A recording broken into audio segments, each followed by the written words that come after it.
இறைவனுக்கு நன்றி. நான் வினோதை சுத்தம் பண்ணிட்டு உங்ககிட்ட சொன்னது தான் திரும்ப சொல்கிறேன்.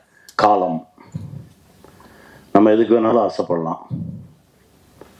ஆனால் நமக்கு எப்போ தரணும், எந்த சூழ்நிலையில் அதை கொடுக்கணும்னு முடிவு பண்ணுறது காலம்தான்.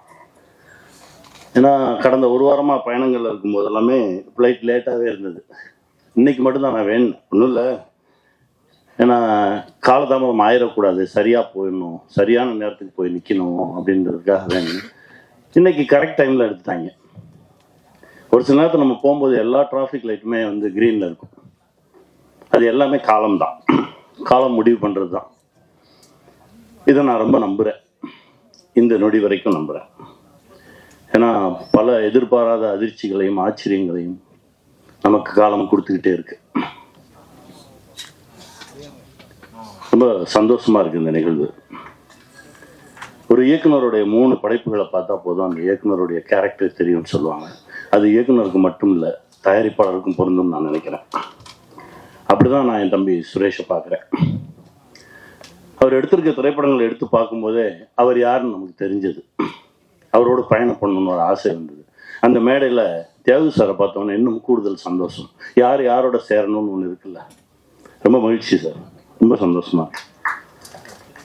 தம்பி வி ஹவுஸ் வந்து இந்த சினிமா இருக்கிற வரைக்கும் இருக்கும். ஒரு நல்ல படைப்பு எடுக்கணும் அப்படின்னா வி ஹவுஸ் போகலாம் அப்படின்ற ஒரு நம்பிக்கை வரும். ரொம்ப சந்தோஷமா இருக்கு. அப்புறம் என் அண்ணன் தம்பிராம அண்ணன், அவரை பற்றி நான் சொல்லணும்னா பேசிக்கிட்டே இருக்கலாம். எந்த கதை எழுதினாலும் என் அண்ணனை வச்சு தான் எழுதுவேன். நான் இப்போ கூட ஒரு கதை எழுதி முடித்தேன், அண்ணனை வச்சு தான் எழுதுவேன். நாங்கள் 2 பேரும் சந்திச்சோன்னா கதைகள் மட்டும்தான் பேசிக்கிட்டே இருப்போம். ஒரு 5 நிமிஷத்துல நான் ஒரு கதை சொல்லுவேன், அப்புறம் அண்ணன் ஒரு கதை சொல்லுவாங்க. மாறி மாறி மாறி கதைகள் தான் போயிட்டே இருக்கும். அதில் இந்த சமூகத்துக்கு ஏதாவது ஒன்று சொல்லிடுவோம். ஏன்னா நமக்கு இவ்வளோ பெரிய இடத்த கொடுத்த சினிமா மூலமாக நாம் ஏதாவது ஒன்று சொல்லிடுவோம்னு சொல்லி முயற்சி பண்ணிட்டு இருக்கேன் தான். இப்போ ஆல்மோஸ்ட் ஒரு 10 படம் பண்ணோன்னே அப்படின்னு நான் பேச்சுக்கு சொன்னேன். இப்போ 5வது படைப்புக்கு வந்திருக்கோம். இன்னும் 5 படம் இருக்கு. அதற்கு மேலும் ஒரு ஆசை இருக்கு, அது நடக்கும்னு நம்புறேன். என் அண்ணன் கையை பிடிச்சிட்டு அப்படியே வந்துடுவேன். ஏன்னா எனக்கு அவ்வளோலாம், எனக்கு பெரிய அறிவாளி எல்லாம் கிடையாது நான். ஏன்னா அடிக்கடி நான் சொல்லிக்கிட்டே இருப்பேன், கொஞ்சம் இன்னசென்ட்டாக இருங்க, ஒரு சில விஷயம் தெரியாமல் இருக்கட்டும். ஏன்னா நிறைய விஷயம் தெரியாமல் இருக்கிறவன் ஜெயிச்சிருவான். நீங்கள் கவனிச்சு பார்த்தீங்கன்னா தெரியும்.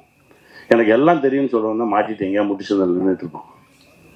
எனக்கு ஒன்றுமே தெரியாதுங்க, நான் அப்படியே போகிறேன். போகும்போது யாராவது வந்து என் கையை பிடிச்சி கூட்டிகிட்டு போயிடுவாங்க அப்படின்னு நான் நிறைய நம்புறேன். அப்படிதான் இந்த மொமெண்ட் வரைக்கும் என் வாழ்க்கையில் நடந்திருக்கு. அதை இன்னும் நான் நம்புறேன். அதுவும் என் அண்ணன் கையை பிடிச்சிட்டு நான் போகும்போது ரொம்ப தைரியமா போவேன். இந்த உலகத்துல நான் எந்த டாபிக் பேசினாலும் என் அண்ணன்கிட்ட பேசலாம். நீங்க அரசியலா பேசலாம், சினிமாவா பேசலாம், இலக்கியமா பேசலாம், எது பேசினாலும் அண்ணன் அதுல இருந்து தனியா மொத்தமா, இப்ப நடிகரா இருக்காரா அது அப்படியே தள்ளி வச்சுட்டு இலக்கியவாதி ஆவார், ஒரு அரசியல்வாதி ஆவார். எல்லாமே புள்ளி விவரத்தோட இருக்கும். அப்படி ஒரு அண்ணன், ஒரு லைப்ரரி மாதிரி தான் என் அண்ணன் நான் பார்ப்பேன். என் தகப்பனா பார்த்துருக்கேன், என் அண்ணனா பார்த்துருக்கேன், ஒரு குருவா பார்த்துருக்கேன். நான் எப்படி பார்த்தாலும் எனக்கு அப்படி தெரியாது. அதான் என் அண்ணன். ரொம்ப சந்தோஷம் இந்த காலகட்டத்தில் உங்களோட பயணப்படுறது ரொம்ப மகிழ்ச்சியா இருக்குங்க. என் பிள்ளை, அதாவது இவரோட ஒரு படம் நான் நடித்தேன். ஆட்டோ இருக்குல்ல, ஆட்டோ போயிட்டு இருக்கும்போது இந்த வாசல் வழியா கிளம்பி அந்த வாசல் வழியா வரணும். வந்தார். எப்படி எந்த டைமிங்ல பண்றாரு ஒண்ணுமே புரியல. அதற்கு பிறகு ஒரு ஷார்ட் கம்போஸ் பண்ணியிருக்காங்க. கார் வரும், கார் வந்து அப்படியே காரை தாண்டி நான் வரேன்றாரு. அண்ணன் சொல்றாரு, இது கனி சொல்றா, அவனை பண்ண வேணான்னு சொல்லு, இல்லைன்னா டூப் வச்சு பண்ணலாம் சொல்லு, ரோப் கட்டிக்க சொல்லு. ஞாபகம் இருக்கா? நான் கூப்பிட்டு அப்படியே எப்படி சொல்றது, நான் சொல்றேன் தம்பி வேணாமே, ரோப்பு கட்டிக்கலாம். இல்லை நான் வந்துடுவேன். அந்த நம்பிக்கை இருக்குல்ல, அதாவது ரொம்ப தகுதியான ஒரு நடிகன். ஃபைட்டா பண்ணுவார், டான்ஸா பண்ணுவார், நடிக்கணுமா சூப்பராக நடிப்பான். எல்லா தகுதியும் இருந்து என் தம்பிக்கு சரியான ஒரு கதவு திறக்கலையே அப்படின்னு நினச்சிருந்தேன். முதல் கதவு திறந்தது எங்கள் அர்ஜுன் சார் மூலமாக. ரொம்ப சந்தோஷமா இருந்தது. ஐஷு வந்தாங்க. 2வது கதவு இது, இயக்குனராக அடியெடுத்து வச்சிருக்கான்.